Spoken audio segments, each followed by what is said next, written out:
Is doing good. అంటే trips చేస్తున్నాడు, travel చేస్తున్నాడు. I feel is really doing good and that's not wrong. Is enjoying his life. అంటే జనాలు అనుకుని ఉండొచ్చు కనబడకుండా పోతున్నాడు ఇండస్ట్రీలో కనబడ. ఐ థింక్ సో ఇంట్రెస్ట్ లేదేమో, ఆయనకు ట్రావెలింగ్ మీద ఇంట్రెస్ట్ ఉందేమో. అప్పటి నుంచి నాకు ట్రావెలింగ్ చెప్తుండే బిగ్ బాస్ ఉన్నప్పుడు. So is enjoying it. So somewhere ఆ పర్స్పెక్టివ్లో నేను ఇప్పుడు ఆలోచిస్తే, నేను నా ఫ్రెండ్స్కి కూడా చెప్తుండే లైక్ రీసెంట్గా లైక్ అరే అభిజితే మంచోడబ్బా అని చెప్పి. Somewhere like that. To be very honest, I have very good soft corner for him also. Like the way he called me and ఈ ఆస్డ్ అఖిల్ డిన్నర్కి వస్తావా అని చెప్పి. అక్కడే నేను అంతా కొట్టేసా ఇంకా.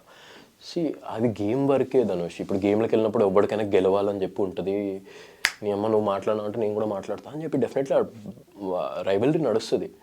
అదే రైవల్రీ నాకు అభిజిత్కి నడిచింది. And after coming out after 1.5 years he called me and then I called him back. మాట్లాడుకున్నాం ఇట్లా ఇట్లా ఇట్లా అంత సెట్. ఇప్పుడు బిందు మాధవి మొన్న ఒక ఫంక్షన్లో కలిసింది. హాయ్ హలో, నేను బిందు మాధవ్ కూడా అదే చెప్పా. You have thought me many things. I mean the way you checked my patience in Bigg Boss OTT, thank you.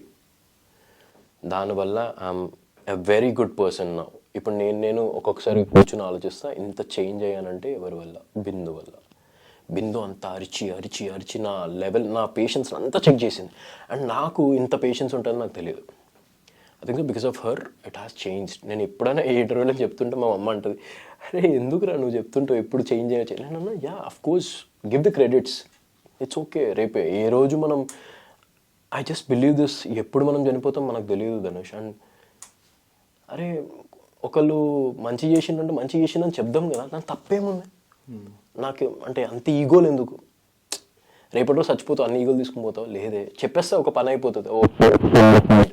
You know అట్లా చిన్న చిన్న లైఫ్లో నాకు ఎవరైనా నచ్చకపోయినా కూడా చెప్పిన సందర్భాలు, నువ్వు నాకు నచ్చలేదు, నచ్చితే నువ్వు నాకు నచ్చావని చెప్పిన సందర్భాలు కూడా ఉన్నాయి. Because I don't want to have this regret in my mind.